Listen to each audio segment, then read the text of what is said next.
Samantala, naglandfall na po ang bagyong Mirasol sa Kasiguran sa Aurora. Nasa 15 lugar naman sa bansa ang isinailalim na sa signal number 1. Ang update po sa lagay ng ating panahon, alamin natin kay Denise Osorio, live mula sa Pag-asa. Denise. Yes, Dayan, sa pinakahuling 5 a.m. Pag-asa Bulletin, tuluyan ng naglandfall sa Kasiguran, Aurora, ang Tropical Depression Mirasol. Ito na ang ika-13 bagyo para sa 2025 at ikatlo para sa buwan ng September. Nasa loob na ito ng Northern Luzon at patuloy na kumikilos pa north-northwest sa bilis na 25 kilometers per hour. Taglay pa rin ang lakas ng hangin na 55 kilometers per hour at pagbugso hanggang 70 kilometers per hour habang tinatahak ang kalupaan. Inaasahang muli itong lalabas sa Luzon Strait mamayang hapon o gabi at posibleng lumakas bilang tropical storm.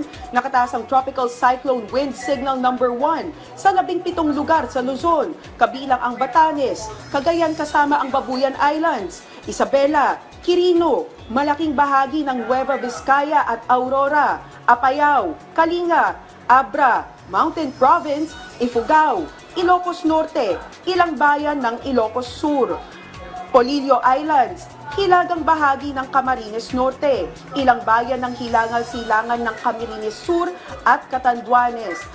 Dayan, kasama natin ngayon si Pag-asa Weather Specialist Benison Estareja para sa pinakabagong sitwasyon. Sir Benny, ano pang inaasahan nating galaw ni Bagyong Mirasol sa susunod na 12 to 24 hours at kailan po ito tuluyang lalabas na ng bansa?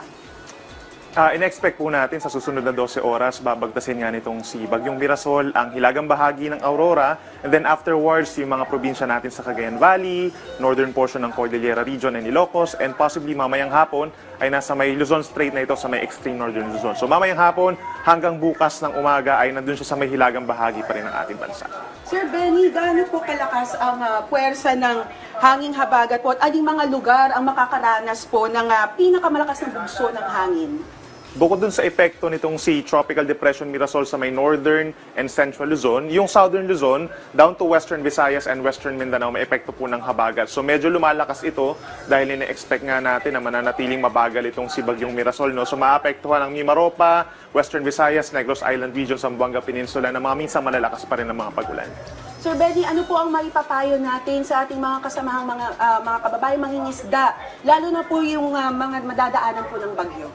Sa ngayon kasi kapag meron tayong wind signal, automatically suspended ang sea travel. No? So hindi talaga ina-advisean ang ating mga kababayan, especially yung mga nangingisda na pumalaot doon. In-expect pa rin kasi hanggang bukas nandun siya sa may extreme northern Luzon. No? So maraming lugar din na magkakaroon pa rin hanggang bukas ng mga sea travel suspensions. And then yung habagat, medyo lumalakas nga. So yung mga nasa West Philippine Sea at Sulu Sea, medyo delikado pa rin ang mga pag-alon bukas. So, ano naman po yung posibilidad na maging storm signal number 2 po ito o kaya mas lumakas pa at maging tropical storm? Sa ngayon, ito ay relatively isang mahinang bagyo or tropical depression, pero pagsapit nga dito mamayang gabi dito sa may extreme northern Luzon, doon yung time kung saan may chance na lumakas pa ito bilang isang tropical storm at magtaas tayo ng wind signal number 2, pero ilang areas na lamang dito sa may extreme northern Luzon. Alright, salamat po Sir Benny.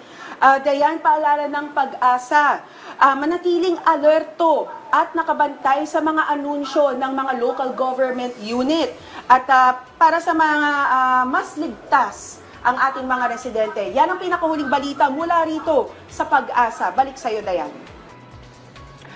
Maraming salamat, Denise Osorio.